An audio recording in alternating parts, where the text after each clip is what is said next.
Utah Republican Senator Orrin Hatch to retire, clearing way for Mitt Romney. Utah Senator Orrin Hatch announced Tuesday that he won't seek re-election this year, clearing the way for Mitt Romney to return to the national stage by running for his seat. He said in a social media message, "After much prayer and discussion with family and friends, I've decided to retire at the end of this term." Hatch, the Senate's longest-serving Republican, has wrestled with the decision for months, emboldened by the entreaties of President Donald Trump to seek an eighth term.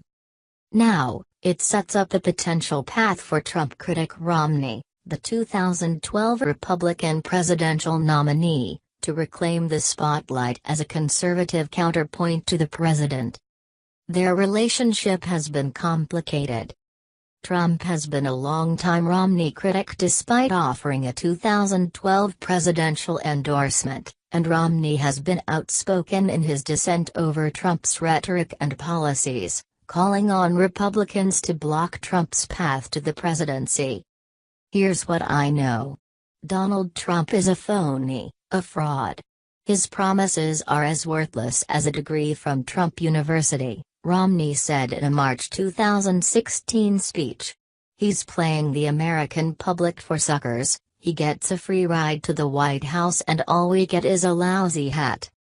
Yet after Trump was elected, Romney was under consideration for the post of Secretary of State. The two had a warm and animated conversation at a table at Jean George's at Trump's New York hotel in November 2016 and met at Trump's golf course in Bedminster, New Jersey. Trump eventually chose Rex Tillerson instead. White House advisor Kellyanne Conway said Trump and Romney spoke on the phone following Trump's trip to Utah last month. But Romney has also continued to criticize the president. After Trump blamed both sides for inciting deadly violence in Charlottesville, Virginia, last summer, Romney said Trump's remarks caused racists to rejoice. In a statement, Romney praised Hatch's service but did not mention anything about a possible Senate run. "I join the people of Utah in thanking my friend, Senator Orrin Hatch, for his more than 40 years of service to our great state and nation," Romney said in a Facebook post. "Ann and I wish Senator Orrin Hatch and his loving wife Elaine all the best in their future endeavors." During an event last month at the Utah Capitol where Trump celebrated the administration's decision to shrink the Bears Ears and Grand Staircase Escalante national monuments, Trump called Hatch a true fighter and said he hoped the Republican would continue to serve in the Senate for a very long time to come. The 83-year-old Hatch set off retirement rumors early last year when he said in an interview that he hoped to see Romney one day take his place. But he reversed course and repeatedly insisted to reporters that he intended to seek re-election. Last month, Hatch reveled in the spotlight as chairman of the Senate Finance Committee while shepherding a massive tax bill through the Senate. "Attention," friends and colleagues said, that made him lean toward running again. "I've always been a fighter. I was an amateur boxer in my youth, and I brought that fighting spirit with me to Washington," Hatch said in a video statement. "But every good fighter knows when to hang up the gloves." White House Press Secretary Sarah Sanders said the president is very sad to see Senator Hatch leave. Trump has the greatest and deepest respect for Hatch, particularly for the role he played in passing tax reform.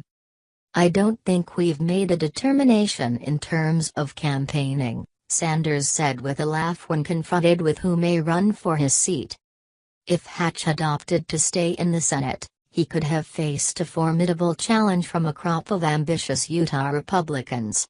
Boyd Matheson, the former chief of staff to Senator Mike Lee, seriously considered a bid last fall, going so far as to meet with former Trump strategists Steve Bannon and David Bossie. But as it became clear that Romney would likely run if Hatch bowed out, Matheson withdrew from contention, an acknowledgement that the 2012 Republican presidential nominee is wildly popular in Utah and would have little trouble securing the seat. While Hatch is revered for his long service to Utahns and easily won re-election last cycle after spending $10 million, voters are clearly restive. 3/4 of Utahns said it was time for someone else to serve in the Senate, according to a poll late last year by the Hinckley Institute at the University of Utah. In December, the Salt Lake Tribune published a scathing editorial calling on Hatch to step down, as the paper named him as the Tribune's Utahn of the Year, noting that he has never wielded more clout. The editorial criticized Hatch for his utter lack of integrity that rises from his unquenchable thirst for power. The editorial board noted that Hatch promised that 2012 would be his last race. Clearly it was a lie. It would be good for Utah if Hatch, having finally caught the great white whale of tax reform, were to call it a career, the editorial board wrote. If he doesn't, the voters should end it for him. The newspaper pointed out that Hatch, who has referred to himself as a tough old bird, has faced questions about his age and his health, acknowledging that his decision on whether to run again would likely hinge on his own health and the health of his wife. He has been a senator from Utah longer than 3/5 of the state's population has been alive, the editorial board wrote.